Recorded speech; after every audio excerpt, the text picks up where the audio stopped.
Oui, bonjour, moi je suis Luc Thomas, je suis agriculteur à 20 km d'ici, sur une exploitation classique du secteur céréales. Alors, faut bien mettre Et parce qu'on est sur les voilà. réseaux, faut bien parler. Vous m'entendez bien là? Bien collé. Voilà, donc il y a une dizaine d'années de cela, j'ai créé un premier gîte sur mon exploitation et puis un second l'année dernière. Donc j'ai deux gîtes dans ma ferme et je suis le président des Gîtes de France du Loiret depuis un peu plus de 10 ans. Voilà. Je vous expliquerai plus tard ce que c'est que Gîte de France. Adrien. Donc moi je suis le fondateur d'AgriVillage, qui est une plateforme dédiée à l'agritourisme qui permet à des particuliers d'aller séjourner chez des agriculteurs et de participer à une activité découverte. Et j'ai développé ça parce que je suis un breton du milieu, qui vient aussi du milieu agricole, et je pense que l'agritourisme a plein d'attraits positifs et il y a plein de choses à développer aujourd'hui en France là-dedans. Et puis moi, Rémi Dumry, Dum Dum sur certains réseaux, pour faire juste la relation. Eh bien, je suis vice-président du CERF France Alliance Centre, qui est heureux de vous accueillir sur son stand à Innovagri aujourd'hui, vice-président pour le Loiret. Exploitation agricole, je suis cultivateur bosseron à une trentaine de kilomètres auprès de la métropole d'Orléans. Et j'ai la particularité aussi d'avoir un gîte, mais qui est sur Airbnb. Et je vous expliquerai peut-être pourquoi ce choix et comment je vois l'accueil de certains tourismes sur mon exploitation, ou plutôt à côté, puisque le gîte n'est pas sur l'exploitation. Ok, ça marche. Alors je vais vous redemander, Luc, quelques petites informations juste pour se dire, en fait, dans le département, combien y a-t-il de gîtes? Alors, il y a à peu près 300 structures Gîtes de France, gîtes ou maisons d'hôtes, c'est-à-dire que chez Gîtes de France, il y a à la fois des gîtes, des chambres d'hôtes, des gîtes de groupe, des chalets dans des campings, donc il y a plusieurs types de produits. Juste rappeler que Gîtes de France, c'est la deuxième marque de tourisme en France. C'est une marque 100% française et c'est un label, donc on peut parler de commercialisation au travers de Airbnb ou quoi, mais la base de Gîtes de France, c'est labelliser des hébergements. Donc on accompagne des porteurs de projets dans la création de leur hébergement jusqu'à une labellisation, c'est-à-dire à un respect d'une charte de qualité qui est, que certains considéreront peut-être un petit peu strict, mais qui est un gage de qualité, de garantie pour nos clients. Voilà. Alors, je reviens. Merci pour ces infos. Donc 360, c'est ça, gîte? Ouais, ça évolue tout le temps, hein, parce qu'on a des gens qui partent, il y en a d'autres qui arrivent. En ce moment, on a effet Covid, et qui était très positif pour Gîtes de France. On a énormément de nouveaux propriétaires qui nous rejoignent. Et donc notre équipe qui est basée à Orléans, que j'avais hier encore au téléphone, me disait on labellise tous les jours des nouveaux gîtes parce qu'il y a beaucoup de gens qui nous rejoignent. Et l'année 2020 et 2021 ont été paradoxalement très bonnes pour Gîtes de France. Et alors dans ces gîtes, ils sont pas tous issus, c'est pas tous des agriculteurs. Quelle est la part des agriculteurs qui sont en Gîtes de France dans le département? Gîtes de France a été créé il y a 65 ans dans le milieu agricole dans le sud de la France, et il y a beaucoup d'exploitations qui sont Gîtes de France, mais je n'ai pas le décompte exact, mais c'est à peu près 30% de nos adhérents chez Gîtes de France Loiret qui sont agriculteurs ou anciens agriculteurs. C'est-à-dire qu'on a beaucoup de... Il faut voir que des gîtes, c'est des projets immobiliers. Et c'est pas toujours pour des gens qui sont en début d'activité, c'est souvent des projets qui arrivent plutôt en fin d'activité. C'est un projet qu'on développe dans un second temps. Faut pas regarder Rémi en disant ça quand même. Non, mais Rémi, on est de la même génération. Voilà. Ok. Voilà. Alors, et moi j'ai une question. Alors, la question cash, la question d'Innovagri, la question cash sur la table ronde agrotourisme. Moi, je me dis toujours ce que j'ai entendu, bon, tous ces projets-là, c'est sympa, mais en fait, ça rapporte jamais. Parce qu'en fait, t'as un tas de pierres chez toi, t'as de la maison, tu la retapes, t'essayes de louer, puis finalement, ça t'a coûté tellement cher d'investir dans la rénovation qu'à la fin, on n'y gagne rien. Alors, ça, c'est un préjugé que j'ai. Est-ce que ce préjugé, c'est la réalité? C'est en partie vrai. Je dirais que la rentabilité d'un projet d'hébergement touristique à la ferme ou pas à la ferme, il dépend d'abord de l'investissement qu'on va y mettre au départ, l'investissement financier tout simplement. Hein. Forcément, si on investit 200 000 euros pour créer un gîte 4 personnes, et on sait qu'un gîte 4 personnes, grosso modo dans le Loiret, ça ramène en chiffre d'affaires 10 000 euros par an, vous enlevez les charges derrière, je peux vous dire qu'il ne vous reste plus rien. Mais j'ai envie de comparer avec des projets de diversification agricole, hein, dans l'élevage notamment, des ateliers d'élevage. On sait très bien qu'il y a, pendant un certain nombre d'années, on va travailler pour payer le bâtiment. Bah là, c'est à peu près pareil. Hein. C'est-à-dire qu'on sait que... Alors moi, à titre personnel, j'ai créé mes gîtes aussi dans un... chacun a ses propres objectifs là-dedans. Hein. C'est souvent d'abord pour rénover du bâtiment, pour se faire plaisir, pour sauvegarder du patrimoine parce que c'est quand même hyper important. Pour accueillir des gens à la ferme parce que c'est super sympa et l'activité, on y prend facilement goût. Mais moi, j'y pense parce que on va pas dire nos âges avec Rémi, mais on est de la même génération. On se rapproche tout doucement de la retraite. Moi, je sais que c'est aussi pour garnir financièrement ma retraite un petit peu mieux, quoi. Donc, quand je vais arriver à la retraite, j'aurai des hébergements qui seront payés. Et le produit de mes locations me permettront de vivre un peu plus chichement, quoi. Voilà, mais c'est voilà. Donc c'est des projets qui sont pas forcément qu'agricoles. Il y a aussi toute une part de vie privée. Hein. C'est des projets familiaux. On se lance pas dans ce type de projet sans y avoir impliqué la famille, sans y avoir réfléchi en amont. C'est pas une diversification agricole. Enfin, je pense que j'ai oublié ton prénom. Adrien parlera de l'accueil, des choses comme ça à la ferme. Bon, mais sur l'hébergement sec, ce qu'on appelle l'hébergement sec, il faut, quand on se lance là-dedans, il faut aussi avoir conscience du temps que l'activité va vous prendre. Ouais. Voilà. Et il faut avoir envie de le faire. Alors, on va demander à Rémi, puis après on reviendra à Adrien. Mais alors du coup, moi, toujours ma question cash. Toi, du coup, tu as fait ça quoi, pour gagner de l'argent quand même un petit peu, valoriser la maison. Moi, j'ai fait ça pour pas en perdre. Pour pas en perdre. Ouais, parce que globalement, en fait, c'était ma maison que j'ai un peu auto-construit. Et j'ai fait en fait des lofts dans cette maison parce que j'avais de la surface dans d'anciens bâtiments de ferme pour mes enfants. Et puis mes enfants, quand ils sont partis, finalement, on s'est retrouvés dans une très grande maison. Et on a rejoint en fait l'habitation de la ferme. Et j'avais cette grande maison que je ne savais pas quoi en faire finalement. Je payais de la taxe foncière, de la taxe d'habitation dessus, même s'il n'y avait personne dedans. Et puis je me dis, bah ouais, ça commence à chiffrer. Et j'arrivais pas à la louer non plus. Parce que finalement, c'est un gîte de groupe où on peut coucher une vingtaine de personnes et à manger à peu près une 35 ou 40 personnes dans la salle à manger. D'ailleurs, le co-farming s'y plaît bien. Voilà, donc je vous accueille avec un grand plaisir. Parce que c'est tout à fait adapté justement pour des groupes. Et en fait, le fait de le louer par Airbnb, ça permet de...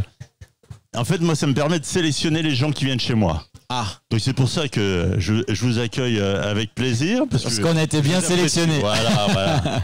Et puis parce que c'est un gîte qui est quand même dans un village. Et quand on parle groupe, des fois il faut sélectionner un peu les groupes, quoi. Voilà. Et donc tu l'as fait pour pas perdre d'argent. Voilà, ça me permet en sélectionnant la tête des groupes. Ça me permet de payer les taxes. Et puis au fur et à mesure, on y a un peu pris goût avec ma femme, comme disait Luc. C'est-à-dire que c'est un projet aussi un peu familial.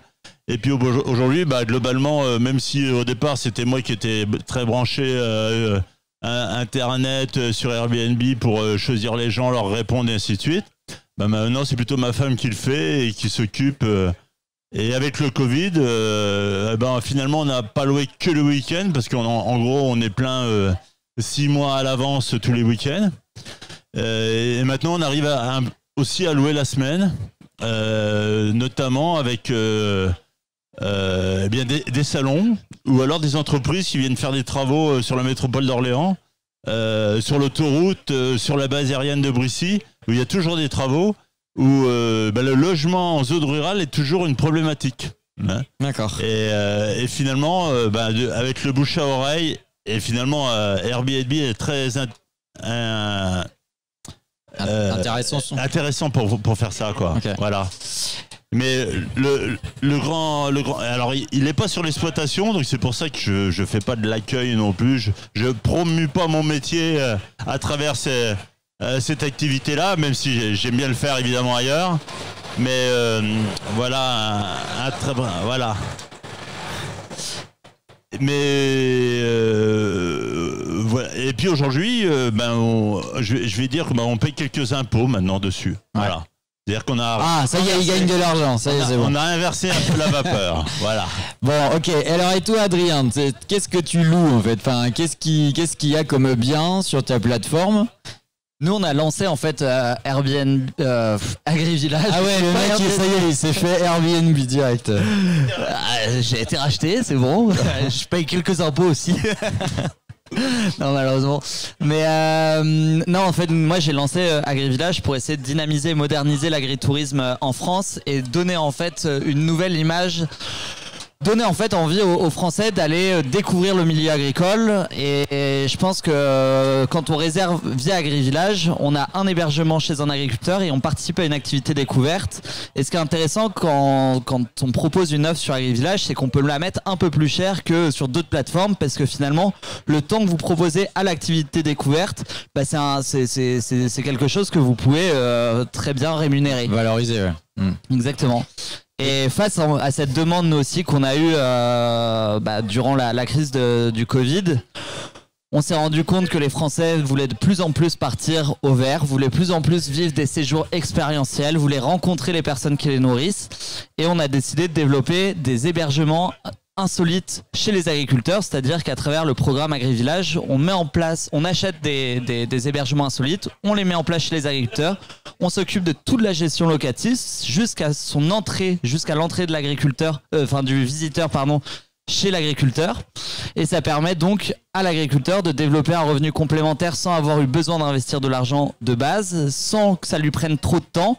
Et c'est un vrai moyen pour qu'il échange sur son métier, qu'il développe aussi peut-être de la vente directe, qu'il propose des immersions à la ferme. Bref, le concept, c'est comme ça qu'on l'a développé. Du coup, si je comprends bien, toi, tu fais plutôt dans les locations en mou qu'en dur, c'est-à-dire c'est plutôt des locations d'hébergement insolites que le gars qui a tout retapé sa ferme, et puis avec des expériences à côté, la petite visite, la traite de la chèvre et tout ce qui va avec. Exact. Aujourd'hui, on a 530 hébergements qui sont en dur, par exemple en chambre d'hôte, en gîte ou en logement insolite qui appartiennent aux agriculteurs. On a 2 agriculteurs ici qui pourraient être très bien sur AgriVillage. Et en plus de ça, pour essayer de développer l'offre et dynamiser un peu cette offre-là, on a effectivement décidé de créer des offres insolites donc en tiny house chez les agriculteurs. Alors moi je suis un agriculteur un peu bœuf quoi et je me dis mais non mais ces trucs là c'est pour les bobos quoi, je vais quand même pas mettre une yourte dans le milieu de ma ferme quoi. Est-ce que ça en réalité ça marche quoi, ou c'est pas un truc de parisien sur Capital? Alors ça marche réellement. Aujourd'hui on a 5 hébergements insolites qu'on a mis en place en début d'été. Ils sont pleins à 100% et ça fonctionne super bien. Et effectivement, il faut être un agriculteur qui est un peu ouvert et qui a envie de parler de son métier. En tout cas, c'est le concept d'AgriVillage, c'est que nous, on fait la promotion de l'agriculteur en plus de l'hébergement. Et donc, faut être un agriculteur qui a envie de partager aussi des choses avec les voyageurs. À travers une activité qui est planifiée en amont. Et du coup, le profil de ces touristes-là, c'est quoi? Là aussi, c'est les bobos qui viennent et qui attendent la chèvre angora, ou finalement c'est la réalité, c'est qu'on a quand même beaucoup de citadins parce que finalement, c'est des personnes qui ont envie de découvrir le milieu agricole. C'est beaucoup des familles, mais c'est surtout des personnes qui vont avec une ouverture d'esprit. Et c'est là où il y a une différence entre AgriVillage et du Airbnb, c'est que nous, on fait la promotion vraiment de l'agritourisme, le vrai agritourisme entre guillemets, et c'est forcément des clients qui vont avec un intérêt de l'agriculture. Et tu me disais beaucoup des familles. Beaucoup des familles. Qui cherchent un coin ouvert, même sans réseau téléphonique, c'est peut-être même encore mieux pour se reposer de la vie parisienne. Exactement, se déconnecter, se reconnecter à la nature. Enfin bref, c'est effectivement souvent des familles nous qu'on a parce qu'on cherche des fermes plutôt avec des animaux. Parce que je pense que c'est pour que l'agriculteur ait des choses aussi à faire découvrir sans que ça soit trop technique, c'est plus simple pour des agriculteurs qui proposent de l'élevage, etc. Ok, alors je vais revenir sur vous, Luc. Faire des logements, ça prend quand même un peu de temps. Ça n'a pas l'air d'être donné à tout le monde. C'est-à-dire que Est-ce que tous les profils d'agriculteurs peuvent faire ce type d'activité? Vous l'avez dit un petit peu, mais je reviens sur le sujet. Non, mais c'est une bonne question parce que je suis là encore sur le salon, puisque j'habite pas très loin d'ici, donc je connais un petit peu de monde, je croise des gens, je dis ah tiens, j'ai un projet de gîte chez moi, tiens, j'ai des bâtiments, je sais pas quoi en faire, je ferais bien un gîte. Alors il y a toute la partie de création où, alors nous on accompagne pour ça chez Gîtes de France, mais qui est très passionnante, hein, rénover un bâtiment, se faire plaisir, le côté bâtiment, la conception, la déco, enfin jusqu'au bout on se fait plaisir, mais il faut appréhender quand même la suite. La suite c'est quoi? C'est l'activité en elle-même, c'est, je répète, avoir envie d'accueillir des gens et je trouve que le concept AgriVillage il est super, hein, parce qu'il y a vraiment une clientèle pour ça, hein, qui est vraiment en pleine explosion, hein, parce que la plupart de nos concitoyens, c'est-à-dire 99% de nos concitoyens sont des citadins. J'exagère un peu, mais et il leur faut pas grand-chose pour passer des bonnes vacances, pour être heureux. Il suffit qu'ils voient le ciel à 360 degrés. Et Rémi avec sa chemise à carreaux. Qui est du calme, qui est un peu de verdure, qui est voilà. Il leur faut un environnement très calme, et en plus si on rajoute là-dessus l'activité agricole, ils sont enchantés. Alors je reviens, oui, effectivement, la plupart, beaucoup d'agriculteurs ont envie de développer parce qu'ils ont des corps de ferme, ils savent plus, qui sont devenus obsolètes par rapport à l'activité agricole en elle-même, ce qui était mon cas, hein. Ok, on se fait plaisir, on fait le gîte, mais après, toute l'activité après, il faut pouvoir l'assumer, il faut en avoir envie. Oh. Et j'avais une propriétaire de gîte et de chambre d'hôte qui fait ça depuis très longtemps, qui m'avait dit. J'avais dit, ouais, j'ai fait un gîte, là j'en fais un deuxième, et puis après, je vais sûrement faire des chambres d'hôtes. Et elle me dit toujours, tu sais, hein, les chambres d'hôtes, hein, la moisson des chambres d'hôtes, c'est pendant la moisson. Voilà. Donc il faut être disponible, il faut savoir. Pour la petite anecdote, ce matin, j'étais en train de faire le ménage de mon gîte alors que j'ai du taf dans mes champs, quoi. Voilà. Et puis il fallait que je sois là cet après-midi. Mais si on est déjà surchargé sur son exploitation, qu'on en a jusque-là et qu'on n'a pas trop envie de voir du monde non plus, c'est pas parce qu'on a des beaux bâtiments qu'il faut se lancer là-dedans. Aucun intérêt. On pourrait se dire, oui, mais je trouve un petit retraité dans le village et puis il va s'occuper de ça pour moi. En tout cas, c'est pas le concept de Gîtes de France notre concept, il est basé sur des valeurs et la valeur principale étant l'accueil. Voilà. On va chercher des subventions en plus. La région aide avec son cap hébergement touristique. Et heureusement, parce que ça permet de boucler des projets qui deviennent intéressants au niveau économique. C'était le cas du mien, hein, parce que j'ai fait un tout petit gîte. Parce que quand on retape de la pierre, ça va très vite, hein, les artisans, ça va très très vite. Et quand vous avez une subvention de la région qui vient, ça fait vraiment du bien et ça permet d'équilibrer un business plan qui ne l'était pas au départ. Ok. Est-ce que alors du coup, je vais retaper éventuellement mes bâtiments. J'oublie le fait de prendre le petit retraité pour venir faire le job. Il y a beaucoup de la clientèle, l'évolution de la clientèle. C'est avec le Covid, énormément de Parisiens en plus. Et puis des seniors, hein, parce que c'est vraiment une population qui a des moyens financiers et qui ont envie d'aller en vacances à la campagne et dans les fermes. Et alors si je continue ma réflexion de projet, j'ai entendu tout ce que vous avez dit, mais j'ai envie de continuer. Est-ce qu'il vaut mieux que je fasse des gîtes de groupe aujourd'hui, des gîtes de luxe, des gîtes qui accueillent tous les fauteuils roulants de la senior economy, et qu'est-ce qu'il faut que je fasse en fait? Là, on pourrait y passer du temps, mais il y a chaque type d'activité a ses particularités. Alors, Rémi est dans un gîte de groupe. Un gîte de groupe, on sait que ça peut être quelque chose de très prenant. Alors, c'est prenant le week-end. Alors, on accueille des gens des fois qui font la fête. On peut accueillir des écoles. Quand je t'entendais parler de dire on sélectionne nos clients, on peut accueillir une école de commerce de Paris où des fils à papa arrivent et puis ils vous mettent tout en l'air. Voilà, des bringues qui tournent mal, des choses comme ça. Voilà. Mais par contre, les activités de gîtes de groupe, moi je connais des gens qui ne vivent que de ça. C'est-à-dire qu'on a 1 voire 2 gîtes de groupe et qui accueillent des formations, des séminaires. Et là, financièrement, c'est plus du tout comme un gîte. C'est-à-dire qu'on tape sur on prend un tarif à la personne sur une pension, une demi-pension, une pension complète. Et là, ça chiffre. Là, enfin, moi j'ai des exemples d'amis qui ont vécu chichement pendant des années avec des gîtes de groupe. Hein. Mais c'est une activité à temps complet, donc si on est agriculteur à titre principal, c'est compliqué de faire ça en plus. Voilà. Après, les chambres d'hôtes, c'est un peu entre les deux, c'est-à-dire que, alors si on a 1 ou 2 chambres, ça va, mais si on commence à avoir 5 chambres, eh ben, il faut y passer du temps, parce que tous les matins, vous avez du monde au petit-déj, hein. Il faut y aller, hein.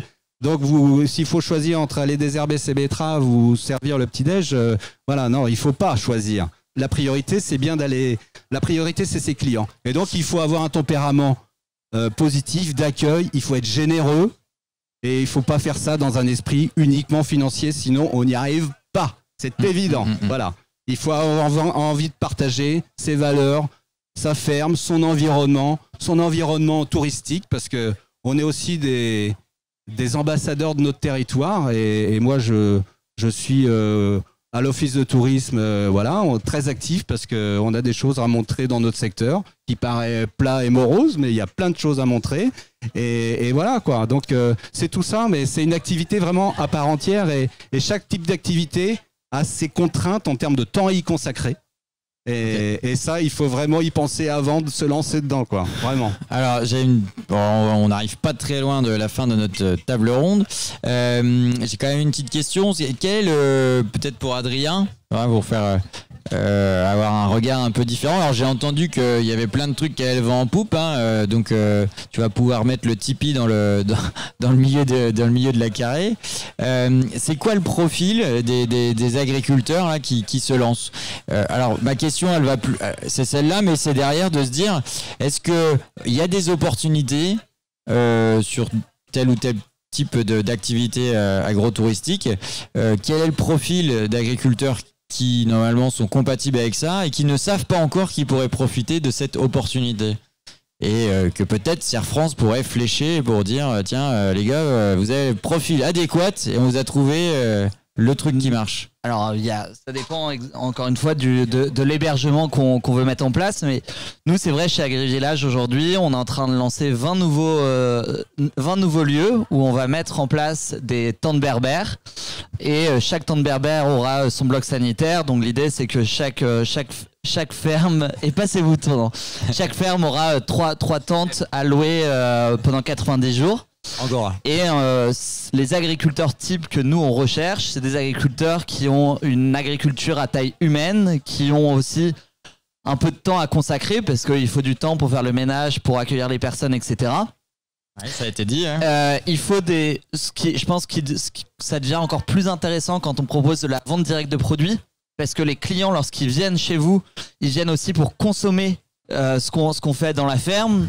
Donc je pense à des personnes qui font du miel, à des personnes qui font... il y a plein de choses et je pense qu'on peut même développer des revenus complémentaires en cherchant des partenariats. Nous on est en train de monter un partenariat avec une boîte qui vend une société française qui vend des bocaux. Donc c'est des bocaux qui sont faits avec de la bonne nourriture française, etc., qu'on met au micro-ondes. Et en fait les agriculteurs ils mettent ça en vente dans leur ferme et le client quand il arrive tard le vendredi, il a rien à manger, il achète les bocaux et bref il y a plein de solutions pour développer des revenus complémentaires. On peut proposer des immersions à la ferme, on peut proposer, c'est ce qui est intéressant, c'est je pense que pour se lancer dans l'agritourisme faut avoir envie de diversifier ses revenus et faut être capable de se dire qu'on a un peu de temps à accorder à cette nouvelle activité. Et pour ce temps-là, moi, ce qu'on a énormément comme profil, ce sont des agriculteurs où leur conjoint ou leur conjointe ne travaillait pas à la ferme et que ce conjoint-là ou cette conjointe-là souhaite venir travailler à la ferme parce qu'elle en a marre de faire un travail qui ne lui plaît pas et qui ne lui correspond pas. Et elle arrive et en fait, précisément avec le projet qu'on est en train de proposer, c'est un projet où on garantit 8 500 € de revenus plus 2 000 € de variables et on travaille 90 jours à l'année et en plus de ça on peut développer des revenus complémentaires en vendant des services annexes. Donc il y a vraiment de l'argent à faire et il y a une demande de clientèle aujourd'hui quand tu présentes des choses comme ça, tu proposes presque un truc clé en main en disant bonjour, aujourd'hui je signe là et j'ai C'est carrément clé en entre main. 8 et 9, entre 9 et 11 000 euros de revenus. C'est complètement clé en main. Et D'accord. c'est simple à installer, c'est simple à mettre en place. Et c'est AgriVillage qui gère tout le process administratif, toute la livraison des tentes, des mini blocs sanitaires, de l'aménagement intérieur et extérieur. Et l'agriculteur a ça en sa possession et s'en occupe pendant un contrat de 5 ans. Ok, ça marche. Alors on est arrivé au bout. Juste, tu voulais rajouter quelque chose? Sinon j'ai une dernière petite question. Mais Non, je voulais juste rebondir de ce que disaient Adrien et Luc. Alors il y a des contraintes évidemment économiques, d'accueil, de volonté de le faire. Mais moi je détecte depuis quelques mois aussi des nouvelles contraintes qui sont liées à la ruralité en fait. J'ai des demandes où la première question qu'on me demande c'est quels sont les kilomètres entre le gîte et la première gare ou le premier arrêt de bus. On commence à avoir des problèmes de mobilité en fait des gens des villes qui finalement ont plus de voitures pour venir pour venir. Alors je sais pas. Oui, c'est compréhensible. Donc peut-être que ça va être des nouveaux services, c'est-à-dire qu'on est obligé d'aller chercher les gens à la gare. du Tractolib? Ouais, Peut-être. alors du Tractolib, ouais, peut-être. du Blablatrack. Et l'autre contrainte qui moi me soucie le plus, c'est au niveau des ruraux qui habitent dans nos villages, qui sont pas là depuis longtemps et qui considèrent que l'activité, les loisirs et même l'achat de biens doit se faire en fait en métropole et que le village ne doit être qu'un havre de repos et leur maison est considérée comme un lieu de repos. Et ils considèrent que toute activité qui se développe dans le village est nuisible. On le voit avec les éoliennes, on le voit avec les méthaniseurs, mais aussi on commence à le voir avec les gîtes. Parce que évidemment un gîte peut faire un peu de bruit et alors il peut y avoir des nuisances, mais aussi considérer, et on le voit sur les panneaux qui s'opposent à tous ces moments-là, considérer que l'agriculteur ne doit faire que de l'agriculture et ne doit pas se diversifier, parce que sinon il passe dans un système qui est qualifié d'agro-business. Et C'est pas bien ça. Ça c'est pas bien ça. et voilà. Et je pense que par rapport à ça, il faut aussi qu'on fasse de la communication et qu'on explique aux gens de nos villages, avant d'expliquer ça aux gens des villes, mais expliquer aux gens des villages que l'activité dans nos communes et dans nos zones rurales ne peut pas être que des activités ancestrales. Moi, je suis une exploitation. Mon grand-père avait évidemment des chevaux, mais aussi avait des vaches laitières qui ont disparu, faisait du maraîchage avec des pommes de terre qui ont pratiquement disparu, mais aussi il y avait une auberge. Et ça, les gens ne le savent pas, quoi. Et finalement, c'est des activités qui sont rurales et qu'il faudrait peut-être qu'on défende et qu'on mette en avant. Ok, allez, justement pour illustrer ça, et alors en 30 secondes, parce qu'on a dépassé notre temps, et je sais qu'il y en a qui parlent beaucoup autour de la table, je ne dis personne, juste une anecdote chacun d'une belle expérience qui fait qu'on était content de son activité. Un truc sympa. T'as ça quand même en magasin, Rémi? Ouais.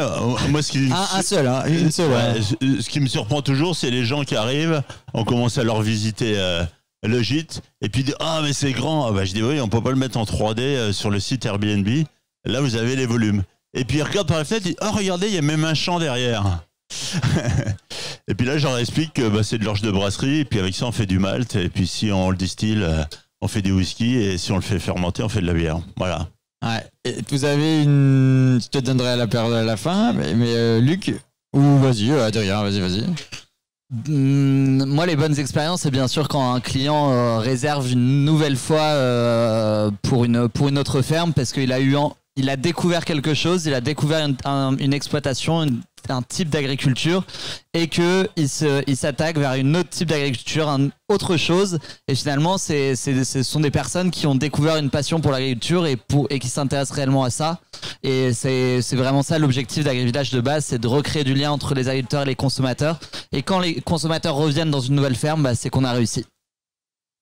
Et puis Luc, pareil. Oui, alors moi l'anecdote, ça fait 10 ans que je fais, un peu 11 ans que j'ai des gîtes, j'en aurais plusieurs, mais j'en ai gardé qu'une seule et elle est en lien avec ce que Rémi, ce que tu racontais. habituellement, alors le Covid a un peu bouleversé les choses, mais habituellement j'accueille beaucoup de Néerlandais, d'Hollandais, de Belges flamands. Et une fois j'avais un jeune Hollandais, un jeune couple hollandais, et puis lui était très intéressé par l'agriculture, ce qui n'est pas le cas de tous les clients, hein, je le dis au passage, mais tout le monde n'est pas forcément intéressé par l'agriculture. Les gens viennent chercher l'hébergement. Après, s'ils veulent avoir un concept plus élaboré, on fait le job. Et il était tellement intéressé qu'il avait envie de conduire le tracteur. Donc je lui fais conduire le tracteur. C'était à peu près à cette époque-ci. Donc on était en train de déchaumer. Je lui fais déchaumer un champ d'orge de brasserie, des chaumes d'orge. Je lui fais déchaumer de l'orge. Et puis après, je lui explique, tout ça en anglais au passage, mais je lui explique que ça, c'est de l'orge de brasserie qui a été récoltée, que c'est commercialisé par ma coopérative et que ça va faire du malt qui va être vendu à Heineken. Et voilà. Et la chute, c'est quoi ? Le mec, il travaillait chez Heineken et il savait même pas qu'on faisait de la bière avec du malt d'orge. Ouais. Voilà, tout simplement. Donc il est reparti. Je lui ai fait un petit pochon avec de l'orge et il était heureux comme tout. Ça l'a il est revenu chez lui. Content. Il dit je vais amener ça au bureau et mes collègues vont kiffer parce que voilà. Donc voilà. Juste dernier petit message pour vous dire que dans le Loiret, les gîtes marchent très fort. Moi, j'ai une vision sur toute la France avec le réseau Gîtes de France. Dans le Loiret, ça marche très fort. On loue en moyenne pratiquement 30 semaines par an dans les gîtes. Voilà, donc les agriculteurs qui sont intéressés pour se lancer là-dedans, il y a une rentabilité derrière. Hein. Allez, faut avoir envie, faut avoir un petit peu de finance au départ, mais il y a une rentabilité qui est là et c'est vraiment passionnant.